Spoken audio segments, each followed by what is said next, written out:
درود پاک پڑھیے، اللہم صلی علی سیدنا و نبینا و مولانا محمد و بارک وسلم، صلو علیہ وسلم، صلاۃ و سلام علیک یا رسول اللہ صلی اللہ علیہ وسلم۔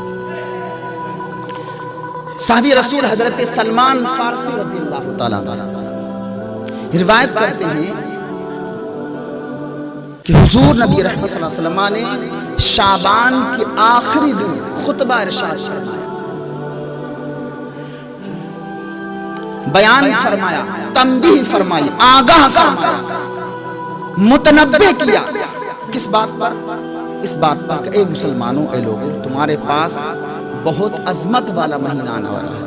ایک دن پہلے رمضان قریب تھا، بالکل ارشاد فرمایا کہ اے مسلمانوں، تمہارے پاس بہت عظمت والا، برکت والا مہینہ آنے والا ہے۔ یہ وہ مہینہ ہے کہ اس کی ہر آن اللہ کی رحمتوں برکتوں سے بھری ہوئی ہے۔ وہ کیسے؟ روزہ بھی عبادت ہے نہیں؟ روزہ عبادت ہے نہیں ہے؟ روزے کے بعد افطار، یہ بھی عبادت ہے۔ اور افطار کے وقت جو دعا کی جائے اللہ رب العزت جل مجدہ اس دعا کو رد نہیں فرماتا۔ تو روزہ بھی عبادت، افطار بھی عبادت، اور افطار کے وقت دعا مانگنا بھی بہترین عبادت، اللہ کو جو سب سے زیادہ محبوب و پسند ہو۔ عبادت کہتے کس کو؟ جو اللہ کو سب سے زیادہ محبوب اور پسند عمل، اسی کو بھی عبادت کہتے ہیں۔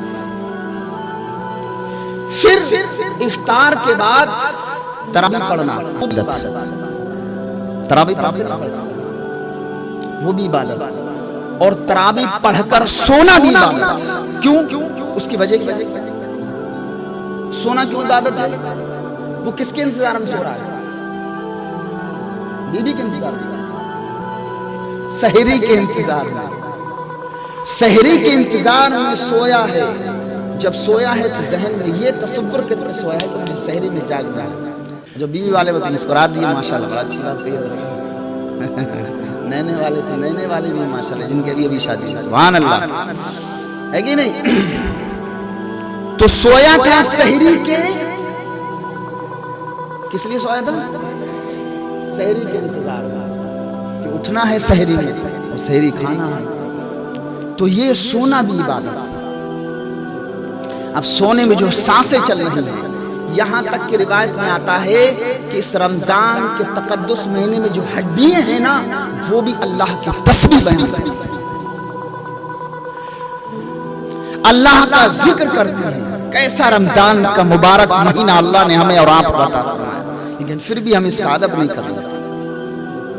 کیسا بابرکت مہینہ! یہ مبارک مہینہ صرف کھانے پینے کے لیے نہیں آتا کہ اپنے آپ کو کھانے کی زبان کو بند کرنے کے لیے بھی آتا۔ بے باک انسان بول پڑتا ہے، کہاں بولنا چاہیے یار بھلے آدمی، کہاں نہیں بولنا چاہیے، جہاں نہیں بولنا چاہیے وہاں بھی ٹانگ اڑایا پڑا ہے، اور جہاں بولنا چاہیے وہاں خاموش بیٹھا ہے۔ تو رمضان کا تقدس مہینہ اس لیے نہیں عطا کیا کہ کھانے پینے سے رکو، بلکہ زبان کی بھی حفاظت کرو، کہ زبان کی بھی حفاظت کرو۔ اور آپ کو پتا ہے سب سے بڑا عذاب حشر کے میدان میں اس زبان ہی کی وجہ سے دیا جائے گا، چونکہ یہ تو 32 دانتوں کے اندر چھپ جاتی ہے، سارا ببال جسم پر پڑتا ہے۔ اس لیے سوچ سمجھ کے بولنا چاہیے، کم بولو، سوچ سمجھ کے بولو، حساب سے بولو، اور یہ بھی دیکھو کہ کس امام سے بولو۔ یہ منبر رسول اللہ کا منبر ہے، جو یہاں آ گیا وہ تم سے، وہ سب سے بڑا ہے، اس سے بڑا کوئی نہیں ہے۔ غلط کہہ رہے ہوں میں؟ جو اس منبر نور پر نماز پڑھا رہا اس سے بڑا کوئی نہیں ہو سکتا، چونکہ یہ منبر رسول اللہ کا ہے، اور جو منبر کا امام ہوتا وہ نائب رسول ہوتا، وہ رسول اللہ کی جگہ پر ہے، اس سے بڑا کوئی نہیں ہو سکتا۔ غلط کہتا ہوں میری زبان نکال لینا۔ جب تک یہاں ہوں، جب تک نائب رسول کی جگہ پر، رسول اللہ کی جگہ پر، ہر ایک بندے کو اس کی عزت کرنا ضروری ہے۔ عزت نہیں کرے گا حشر کے میدان میں اس کی گرفت اور اس کی پکڑ ہوگی۔ کیا جواب دو گے اللہ کو؟ اللہ پوچھے گا تم نے اپنے اماموں کی عزت نہیں کری، جس کے پیچھے 5 وقت کی نماز پڑھتے تھے اس کی عزت نہیں کری، تو کل حشر کے میدان میں کیا جواب دینا پڑے گا؟ تو روزہ جو آتا ہے زبان کی پاکی کے لیے آتا ہے، دل کی پاکی کے لیے آتا ہے، غرور اور تکبر کو ختم کرنے کے لیے آتا ہے۔ تو اللہ نے ایسا مبارک مہینہ عطا فرمایا۔ تو میں عرض کر رہا تھا کہ سونا عبادت کیوں کہ سحری کے انتظار میں سو رہا ہے۔ سحری کھانا بھی عبادت۔ جو انسان سحری کھاتا ہے، حدیث پاک میں ہے فرشتے اس کے لیے دعائیں مغفرت کرتے ہیں۔ ایک روایت میں جبریل امین علیہ السلام اس کے لیے بخشش کی دعا کرتے ہیں شب قدر میں، اور ایک روایت میں شب قدر میں اس سے مصافحہ بھی کرتے ہیں۔ کیسی بڑی عبادت!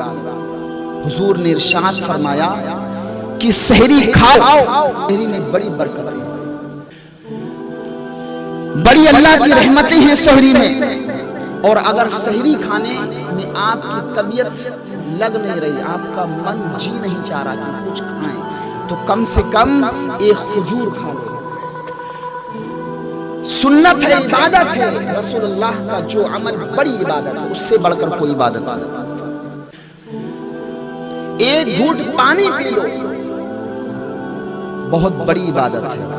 پھر رات و دن فرشتے جو حضرات سحری میں جاگتے ہیں، اور اگر سحری میں 2 رکعت تہجد کی نماز پڑھ لے، سبحان اللہ، سونے پہ سہاگا، اس کا تو کوئی جواب ہی نہیں۔ چونکہ اس رمضان کے تقدس مہینے میں اللہ تعالیٰ کا جس بندے پر کرم ہوتا ہے، وہ تھوڑی اجلت کرتا ہے کہ یار 2 منٹ میں کیا ہے 2 رکعت نماز تہجد ادا ہو جائے۔ تو سحری اچھا، پھر سحری میں کھجور استعمال کرو، بڑی برکتیں ہیں۔ تو میں یہ عرض کر رہا تھا کہ سلمان فارسی اس حدیث پاک کے راوی ہیں، فرماتے ہیں کہ اللہ کے حبیب نے شعبان کے آخری دن ارشاد فرمایا، اے مسلمانوں تمہارے پاس عظمت والا برکت والا مہینہ آیا۔ یہ وہ مہینہ ہے، اس میں ایک رات ایسی ہے جو 1000 مہینوں سے افضل ہے۔ ایسی متبرک اور مبارک رات ہے جو 1000 مہینوں سے افضل ہے، یعنی شب قدر۔ اور اللہ تعالیٰ نے اس مقدس مہینے کے روزے تم پر فرض کیے، اور اس کی راتوں میں قیام کرنا، یعنی تراویح کی نماز پڑھنا سنت موقدہ اور سنت محبوبہ ہے۔ اور جو اس میں کوئی نیکی کا کام کرے تو ایسا ہے جیسے اور مہینے میں فرض ادا کیا۔ کوئی بھی نیکی کا کام کرے ایسا ہے، یا نفل نماز پڑھے ایسا ہے جیسا اس نے فرض ادا کیا۔ اور جو اس مقدس مہینے میں فرض ادا کرتا ہے اسے 70 فرضوں کا ثواب دیا جاتا ہے۔ یہ مہینہ صبر کا ہے، اور صبر کا ثواب جنت ہے۔ یہ مہینہ مواسات کا ہے، یعنی غمخواری اور بھلائی کا ہے، ایک دوسرے کی مدد کرنے کا مہینہ ہے۔ اور جو اس مبارک مہینے میں کسی روزدار کو افطار کرائے، اللہ اکبر، تو اس کے گناہوں کی بخشش و مغفرت ہو جاتی ہے، اور اس کی گردن جہنم کی آگ سے آزاد ہو جاتی ہے، اور اللہ اس روزدار کو ویسا ہی ثواب عطا فرماتا ہے جیسا کہ روزہ رکھنے والے کو ہوتا ہے۔ ایک بار کسی چیز سے افطار کرا دو۔ اب سلمان فارسی عرض کرتے ہیں، یا رسول اللہ، چونکہ اتنا عظیم ثواب جس نے کسی روزدار کو افطار کرایا، اس کے گناہوں کی بخشش، اس کی گردن جہنم کی آگ سے آزاد کر دی جاتی ہے، اور اس روزدار کو ویسا ہی ثواب ملتا ہے جیسا کہ روزہ رکھنے والے کو۔ اتنا بڑا انعام۔ اب صحابی رسول عرض کرتے ہیں، یا رسول اللہ، ہم میں کا ہر شخص اتنی طاقت نہیں رکھتا، وہ سمجھ رہے اتنا عظیم ثواب کے لیے بڑی مشقت اٹھانا پڑے گی، بڑا خرچ اٹھانا پڑے گا، تب جا کے یہ ثواب ملے گا۔ میرے مصطفیٰ نے کلیئر کر دیا، میرے صحابی سنو، جس نے کسی روزدار کو ایک گھونٹ دودھ سے افطار کرایا، اللہ تعالیٰ اس کو اتنا ہی ثواب دے گا جتنا کہ روزہ رکھنے والے کو ملتا ہے۔ دودھ کی ایک گھونٹ دودھ کی کیا حیثیت ہے؟ پھر ارشاد فرمایا کہ اگر کسی شخص نے ایک کھجور سے افطار کرایا تو اللہ تعالیٰ اس کو ویسا ہی ثواب عطا فرمائے گا جیسا کہ روزہ رکھنے والے کو ملتا ہے۔ اس کی گردن جہنم سے آزاد کر دی جائے گی، اور اس کے تمام تر گناہوں کو معاف کر دیا جائے گا۔ اتنا بڑا۔ اور اس کے بعد میں حضور نے ارشاد فرمایا، وہ تو لاجواب بات کہی، اگر دودھ کے ایک گھونٹ کے لیے پیسہ نہیں ہے ایک کھجور خریدنے کے لیے پیسہ نہیں ہے کہ کسی روزدار کو آپ افطار کرا سکیں، تو فری کا بہترین نمونہ حضور نے عطا فرما دیا۔ کیا کہ اگر کوئی شخص ایک گھونٹ پانی سے افطار کرا دے تو اللہ تعالیٰ اس کو ویسا ہی ثواب عطا فرماتا ہے جیسا کہ روزہ رکھنے والے کو ملتا ہے۔ پھر آگے ارشاد فرمایا جس نے اس مقدس مہینے میں کسی شخص کو، کسی امتی کو، کسی روزدار کو پیٹ کھانا کھلایا، بھر پیٹ کھا لے بھائی جتنی مرضی چاہے، آج تیری ہمارے گھر دعوت ہے، آج دعوت کا ماحول ہی ختم ہو گیا، لیکن پہلے ایسا تھا۔ ہم گاؤں میں دیکھتے تھے جو پونڈے ٹکیاں اور وہ حلوے کا جو سسٹم تھا تو لوگ بھر بھر کے ٹولی ٹولی جاتے تھے، آج کوئی کسی گھر بلاتا نہیں ہے، اور شاید یہی وجہ ہے جو برکت انسان سے ختم ہوتی جا رہی ہے۔ کاروبار سے برکت، پورے دن بیوی بچے سب کما رہے لیکن برکت پھر بھی نہیں۔ کہیں نہ کہیں کمی ہماری ہے کہ نہیں؟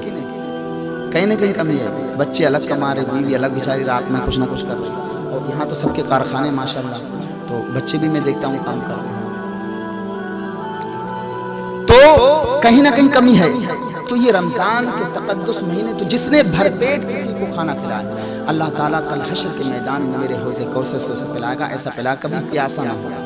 اور حضور نے ارشاد فرمایا کہ رمضان کے جو پہلے 10 دن ہیں وہ رحمت کے ہیں، اللہ کے بے شمار رحمتیں برستی ہیں، درمیانی 10 دن مغفرت کے ہیں، اور آخری 10 دن جہنم کی آزادی کے ہیں۔ اور جو اس مقدس مہینے میں اپنے ملازم سے، اپنے نوکروں سے، اپنے کاریگروں سے کام میں تخفیف کرتا ہے، کام کم لیتا ہے، تھوڑا وقفہ کر دیتا ہے، چونکہ رمضان کا مہینہ ہے، بعظمت مہینہ ہے، ورکر آپ کے یہاں مزدور کام کرنے والا، کاریگر کام کرنے والا روزے سے ہے، تو اس مقدس مہینے میں اگر آپ تخفیف کرتے ہیں، اسے تھوڑا چھٹی بھی دے دیتے ہیں، اس سے کام کم لیتے ہیں، اسے رخصت دیتے ہیں، اللہ اکبر، حضور نے ارشاد فرمایا اس عمل کی وجہ سے اللہ تعالیٰ اس کے گناہوں کی بخشش و مغفرت فرما دے گا، اور اللہ اسے جنت کے اندر بہترین محل اور مقام عطا فرما دے گا۔ کتنا بہترین اس مقدس مہینے میں اللہ نے ہمیں وظیفہ عطا فرمایا، ایک بہترین